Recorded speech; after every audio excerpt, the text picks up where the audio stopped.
Ayan, so hey guys, kararating lang namin galing kasal, and I was not able to vlog everything kasi nga na busy na ako. Ganyan ako ganyan ako pag na busy na ako, matataranta na ako, hindi na ako makapag-vlog. Kaya ayun, ninang pala ako ng kasal, si Joel is kinuha ding ninong, so pareha kami, pair kami. And sa lahat ng mga principal sponsors doon, kami ang pinakabata.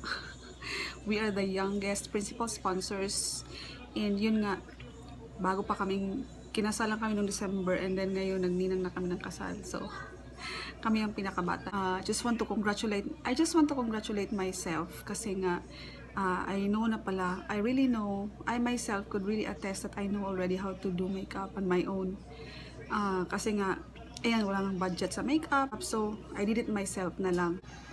Siguro ulitin ko lang yung mga ginawa kong pag makeup so that you will know kung ano ang ginamit ko. I'm happy kasi nga hindi masyadong natanggal ang aking makeup kasi may primer akong ginamit. Yan. So I'm confident, and this is my first time. You know what? This is my first time na maglagay. This is my first time to put on a false eyelashes. Yan. So nanood lang talaga ako kagabi ng so kagabi I just watched a series of tutorials kung paano maglagay ng falsies, kung paano mag-makeup, kung anong gawin para sa mga weddings, ganon. So ayan ang aking look for today. Yan. So ayan yung binili ko sa SM, and itong bracelet ko is gamit ko pa ito nung kasal namin. Yan, so that is the only blings that I have. And ito palang dress ko, and I want to thank my yung organizer ko sa wedding, si Sir Glenn Estipona, kasi yun nga, I called him early this morning na wala kaming susuotin ni Joel. Okay lang sana kung bisita lang kami or invited lang, ano pa talaga, principal sponsor. So ayun, nagbaka sakali ako na baka pwede akong pumunta sa shop niya kasi may sarili din siyang shop. May mga gowns din siya. Yung mga gowns na ginagamit ng mga kinakasalis, doon na kinukuha sa kanila kasi may sarili siyang sastre, may dressmaker siya, ayun. So ang ganda ng mga gowns guys. Kaso lang hindi kasya lahat. So ang nakuha ko talaga is yung pangninang lang talaga na dress. So ito. This is my look. Yan. Yan siya. So nilagyan ko na ng belt. Nilagyan ko lang ng belt kasi medyo malaki sa akin ang dress.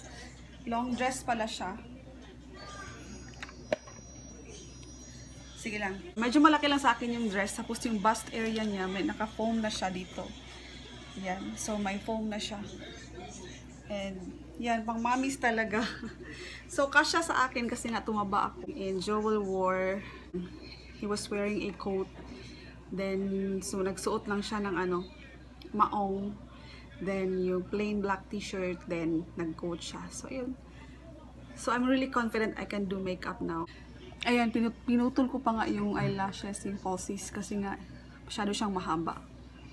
And, for a first timer, I must say na it's good. Okay siya. Yan. So, I'm really loving it. And, not bad for a first time. Yan. So, this lipstick is yung lipstick na nabili ko sa Maybelline. So, nagawan ko na ng vlog. So, hindi ko pa siya na-publish. Uploaded na sa YouTube, pero hindi ko pa siya na-publish kasi hindi ko pa siya na-edit. Ganun. Hindi ko pa nalagyan ng mga information and all that.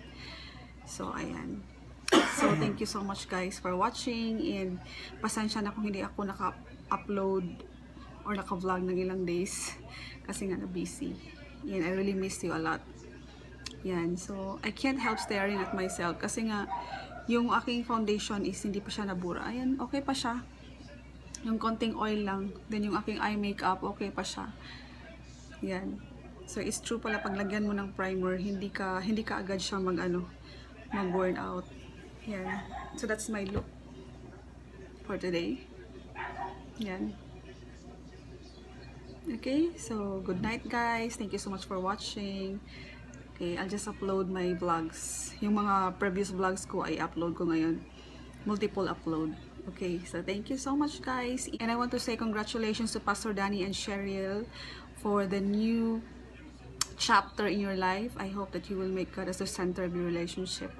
Okay, so welcome to the world of being married. Okay, so I still can feel the happiness. I still can feel the spark. Yung parang feeling ko ako ang kinasal kasi nga bago lang kami kinasal, guys. Last December lang kami kinasal ni Joel. We've been living together for almost 9 years. Then nagpakasal kami last year lang. And I feel so happy kanina. Feeling ko yung naglakad kami sa aisle. Feeling namin parang kami rin kinakasal kasi yun nga bago lang kami kinasal.